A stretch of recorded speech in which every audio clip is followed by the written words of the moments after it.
Inspired by true events, The Boy in the Box, 1957. I still remember the day the wind carried that smell through the woods.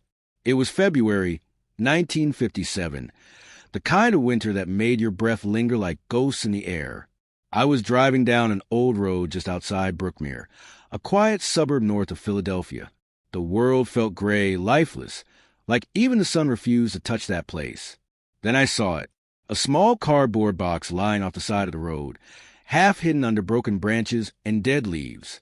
At first, I thought it was trash, maybe an old TV box tossed away by someone careless. But something about it felt wrong. I stopped the car and stepped out. The air bit into my skin. The forest was silent, not a bird, not a breath, only the crunch of my boots on frozen ground. When I knelt down and lifted the lid, my world stopped. Inside the box was a child, a little boy no older than 4. His skin was pale, his eyes closed as if in sleep, wrapped in a thin blanket that couldn't keep out the cold. For a moment, I couldn't move. The air around me felt heavier, pressing against my chest. I whispered something, I don't even remember what, before stumbling back toward the road. That night, the city slept under snow. But out there, in that patch of woods, a mystery had just awakened. I called the police that same night. My voice trembled as I spoke, trying to explain what I had seen. A box, a boy, the silence that followed. They arrived quickly, headlights cutting to the fog, sirens echoing faintly across the empty road. The first officer who stepped out looked young, too young for something like this. His boots sank into the slush as he walked toward the trees.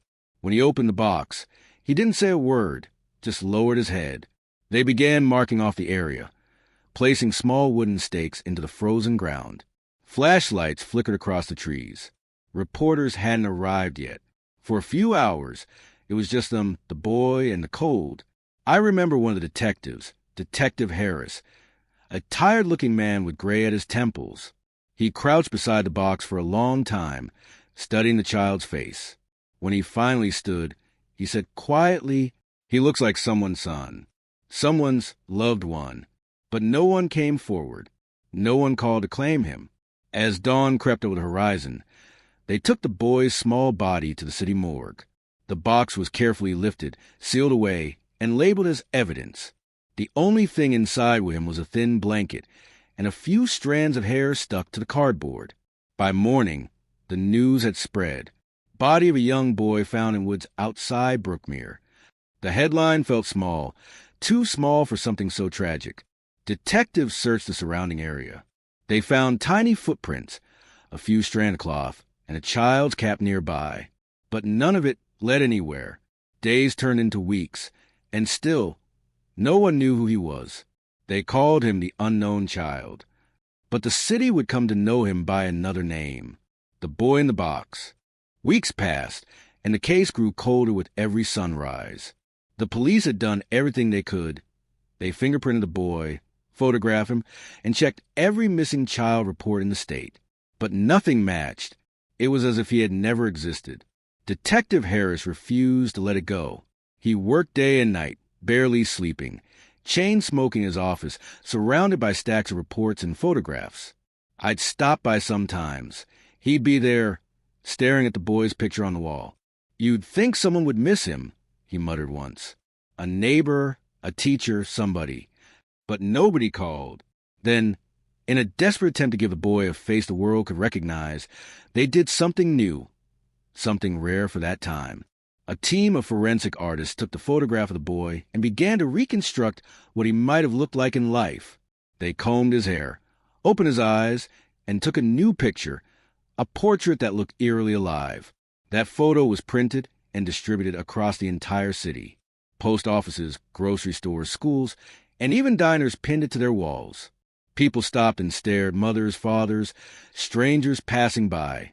Some even cried. But still no one knew him. The city began to change. What was once just a cold winter crime had turned into something else. A ghost story whispered in cafes and police stations. Some said he was abandoned. Others thought he was kidnapped. And then there were darker theories, that he was part of something much worse. Through it all, Detective Harris kept that photo on his desk, framed beside his own daughter's picture. He once told me, "I promised him I'd find his name." But promises are heavy things, especially when the dead can't answer back. Months passed. The case had turned into a storm of rumors and whispers. Everyone had a theory, but no one had the truth. Detective Harris kept chasing every lead, no matter how small. He followed tips from across the country, phone calls, letters, even strangers who swore they knew something. But every path led to nowhere. One woman claimed the boy was her neighbor's child, taken and discarded after a violent fight. The police checked. No missing children, no trace of abuse. Another man swore he'd seen the boy at a carnival months earlier, eating cotton candy beside a tall man in a gray hat. When questioned, the man changed his story. Then came the cruelest one, a confession letter. A woman from Ohio wrote that she had killed her own son and left him in the woods of Pennsylvania. For a moment, it seemed like the break they needed, but when they tracked her down, she was delusional, her story shifting every time she spoke. Each false lead felt like another wound. Detective Harris was starting to change. The man who once stood tall now slumped under the weight of the case. He'd sit in his office with the lights dimmed, staring at the file, that same photograph staring back at him. "I can't stop thinking about him," he told me one night. "Every time I close my eyes, I see him in that box. I hear the silence." The media began to move on. New crimes, new headlines. The boy's story slipped from the front page to the back, then to nothing, but not for Harris, and not for me. We still drove by those woods sometimes, the place where it all began. The road hadn't changed. Neither had the feeling that something was still out there, buried beneath the frost and the years. Years passed. Seasons changed, detectives retired, and files gathered dust. But the boy's photo, that one haunting image, never truly disappeared. It lingered in newspaper archives, on bulletin boards, in the memories of those who couldn't forget. Then, almost a decade later, the phone rang again. A woman had come forward. Her name was Evelyn Parker. She said she knew the boy. She said she had lived with him. Detective Harris, now older, weary, and slower, met her in a small diner off the interstate. I was there too, sitting at the counter, listening quietly as she told her story. Evelyn's voice trembled. She said her mother had fostered several children, but not legally. Some were taken from broken homes, others simply found. Among them was a little boy she called Jonathan. According to her, Jonathan was different, quiet, shy, afraid of loud voices. She remembered the bruises, the nights he cried himself to sleep, and the day everything went wrong. She said her mother had lost her temper, that she had hit him harder than usual.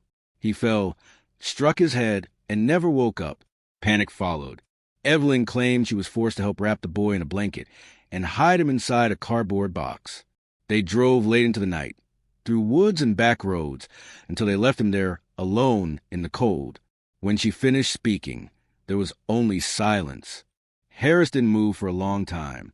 His hand trembled as he set his coffee down. "Why come forward now?" he finally asked. She looked at him with tired eyes and said, "Because he deserves to be remembered, not forgotten." The police searched for records of Evelyn's mother. They found fragments, old addresses, adoption files, a history of neglect, but nothing concrete. Her story fit too well to dismiss, yet there was no proof, no fingerprints, no surviving witnesses, no confession but hers. For a brief moment, hope flickered. Maybe this was it. Maybe the boy finally had a name. But when the tests came back, nothing matched. The trail went cold again. And with it, Harris's last bit of faith began to fade. Detective Harris never truly recovered after that. The case had taken something from him, something invisible, something he couldn't get back. He was nearing retirement when I last saw him. His hair had turned white, and his one steady hands now trembled when he lit his cigarettes. Yet on his desk, framed in worn glass, the boy's photo still sat, the same picture from all those years ago. Every morning, before the precinct filled with chatter, he'd sit there in silence, staring at it. Sometimes I'd hear him whisper under his breath. Once I caught the words, "I promised you I'd find your name." He never did. Time is cruel that way. It erases evidence, buries memories, makes truth harder to see. But some things refuse to fade. The image of that box, the small, folded hands, the emptiness of the forest.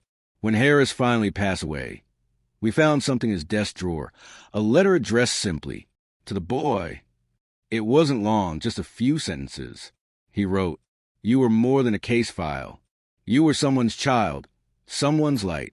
I hope wherever you are, you know I tried." I remember standing at his funeral, the wind cold against my face as they lowered the casket. In that moment, I realized the boy had claimed more than detective's life. He had taken a piece of everyone who had ever tried to find him. And yet, even in death, Harris kept his promise in a way, because he never forgot. Neither did I. Decades have passed since that winter in Brookmere. The forest has grown thicker, roads have changed, and new houses stand where the trees once whispered. But sometimes when the wind moves just right, it still feels the same, cold, still, heavy with something unspoken. The boy was eventually buried in a small cemetery north of the city. His headstone read only 2 words: America's unknown child. For years, people came, strangers, mothers, police officers long retired, leaving flowers, toys, and quiet prayers. Some cried, some stood in silence, some simply whispered his name even though no one truly knew it. Then, after half a century, technology caught up with time. Forensic science advanced, and investigators exhumed the boy's remains to search for DNA, to finally uncover who he was. And after all those decades, they did.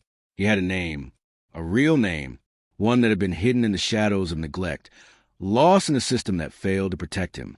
But by then, everyone who might have known the full truth, the ones responsible, the ones who might have remembered, were gone. The answers came too late to punish anyone, too late to heal what was broken. Still, the world remembered. Because sometimes justice doesn't come in handcuffs or verdicts. It comes in remembrance, in stories told, names spoken aloud, faces that refuse to fade. That boy, that small soul found in a cardboard box, became more than a mystery. He became a reminder that every child deserves to be seen, to be loved, to be known. Even after all these years, when I pass through those woods, I still stop for a moment. The trees don't whisper like they used to, but the silence still speaks. And in that silence, I can almost hear him, a faint voice carried by the wind, saying, "I'm not forgotten." If stories like this move you, subscribe for more true crime tales that deserve to be remembered. Every mystery has a voice. Let's keep them alive together.